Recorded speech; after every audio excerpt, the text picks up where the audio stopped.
Hey, howdy, and yeehaw! Hey, my name's Pat, and you know me. Welcome to Making RV Memories. Hey, I hope you've already become a subscriber.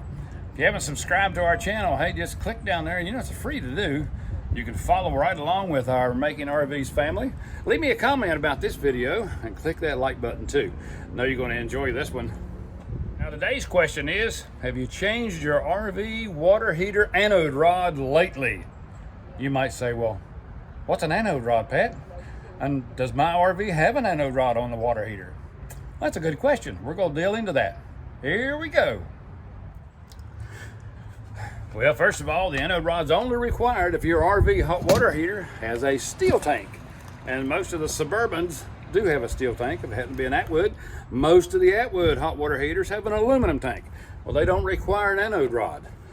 And of course, the RVs with the tankless water heater, which a lot of the new ones now are coming with a tankless water heater. Of course, they wouldn't have a tank, so they wouldn't need an anode rod. So, easy one to figure out there, huh? So you might be asking, all right, Pat, what is an anode rod? Let's take a look at the anode rod, and if you happen to have, it is right up under there. If you happen to have a Suburban water heater, more than likely you've got a steel tank, it'll require the anode rod. The anode rod is made of magnesium. And that magnesium rod will draw any of the chemicals and impurities in the water over to it, so it'll dilute the rod and not damage your steel tank or your heating element in there. And that's why the anode rod is, we call it the sacrificial rod. It'll deteriorate itself before any damage is done to your hot water tank. As you can see in here, your anode rod goes right into the bottom. Here's your heating element. So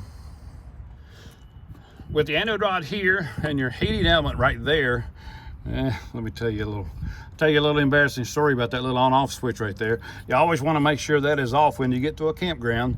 And when you get to a campground, always turn your water on, especially the hot water. Make sure you've got a good circulation of water before you turn any power on. You've got a switch on the inside of your camper, an on-off switch.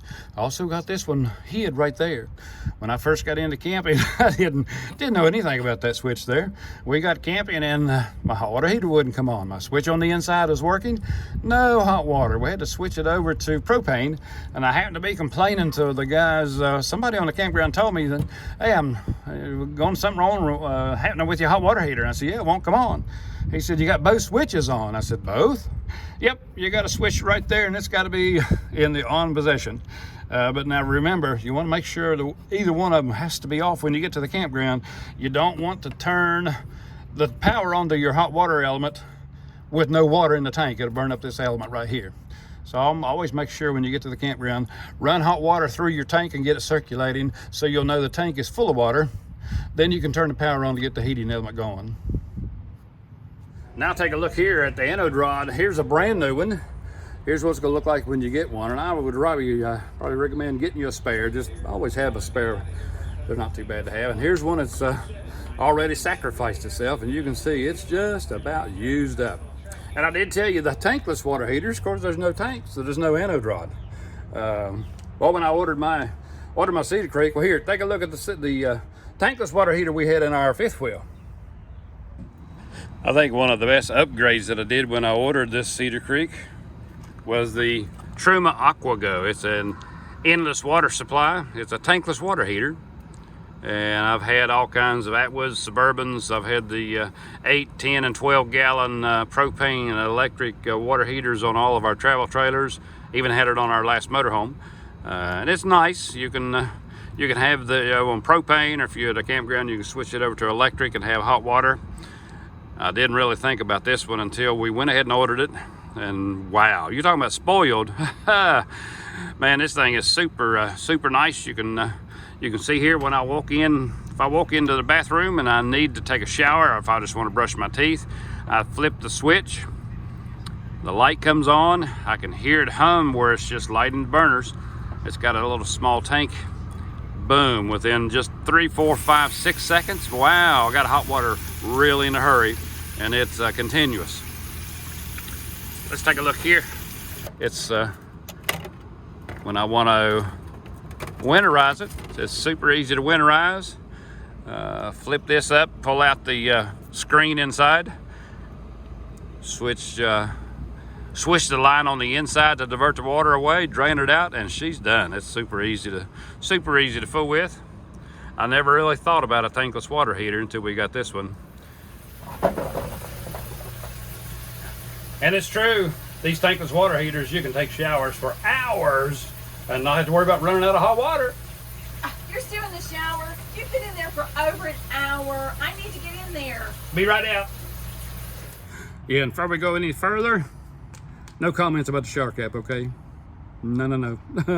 No shower cap comments. And the next question might be, how often do I need to change my anode rod? Well, I would recommend, if you camp full-time like we did, you might want to check it at least once through the season and at least in the winter. If you're a seasonal camper, you want to pull it out. You got to pull it out when you're going to winterize. So check it when you winterize your camper. It's a good time to go ahead and just discard it and have you a new one ready to put in at least once a year. It's always safe to have because you never know when you're going to go to a campground that's going to have a lot more impurities and minerals in the water that's going to do damage. So once a year, they're 10, 15 bucks. That's an easy insurance policy for your hot water heater. All right, that may have wrapped us up on our anode rod. If you didn't know what one was, believe me, when we started camping, I didn't know what one was. I've taken a few of them out and got baptized by all the water coming out.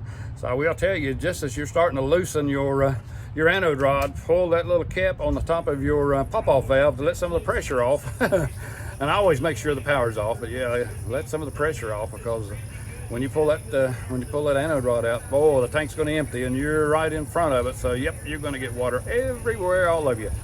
But that's a good one. Hope you enjoyed the video. Leave me a comment, just nothing about the shower cap, and click on that like button if you did like the video, and hey, click that subscription button. We always love to see that, and YouTube likes to see it too. But we'll always, we've been enjoying making these videos for you. We're climbing right up there with our watch towers and with our subscribers. So sure hope you've joined our Making RV Memories family. And as me and Glenna will always tell you, hope God will bless every one of you. See you in the next video.